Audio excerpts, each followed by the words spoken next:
ವಾರಣಾಸಿಯಲ್ಲಿ ಮಿಂಚಿದ ಕರಾಟೆ ಚೆಂಡರು. ಉತ್ತರ ಪ್ರದೇಶ ರಾಜ್ಯದ ವಾರಣಾಸಿಯ Banaras Hindu university indoor ಸ್ಟೇಡಿಯಂನಲ್ಲಿ ನಡೆದಂತಹ 22ನೇ ರಾಷ್ಟ್ರಮಟ್ಟದ ಆಲ್ ಇಂಡಿಯಾ ಇಂಟರ್ ಸ್ಕೂಲ್ ಮತ್ತು senior karate championship federation cup 2024.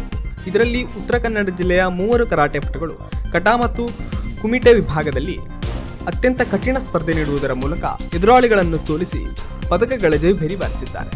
ಜಿಲ್ಲೆಯ ಕರಾಟೆ ಚೀಫ್ ಕೋಚ್ ಆದಂತಹ ಆನಂದ ಕೃಷ್ಣ ನಾಯ್ಕ್ ಅವರು ಕಟಾ ಮತ್ತು ಕುಮಿಟೆಯಲ್ಲಿ ಚಿನ್ನ ಮತ್ತು ಬೆಳ್ಳಿ ಪದಕ ಪಡೆದಿದ್ದು, ಅದರಂತೆ ಅವರ ವಿದ್ಯಾರ್ಥಿಗಳಾದಂತಹ ಶ್ರೇಯಸ್ ನಾಗರವಳ್ಳಿ 1 ಚಿನ್ನ ಮತ್ತು 1 ಬೆಳ್ಳಿ ಹಾಗೂ ತನ್ಮಯ್ 2 ಕಂಚಿನ ಪದಕ ಪಡೆಯುವುದರ ಮೂಲಕ ಉತ್ತರ ಪ್ರದೇಶದಲ್ಲಿ ಮಿಂಚಿದ್ದಾರೆ. ಅದರಂತೆಯೇ ಉತ್ತರ ಕನ್ನಡದ ಆನಂದ್ ನಾಯ್ಕ್ ಅವರು ರೆಫ್ರಿಯಾಗಿ ಕಾರ್ಯವನ್ನು ನಿರ್ವಹಿಸಿದ್ದಾರೆ.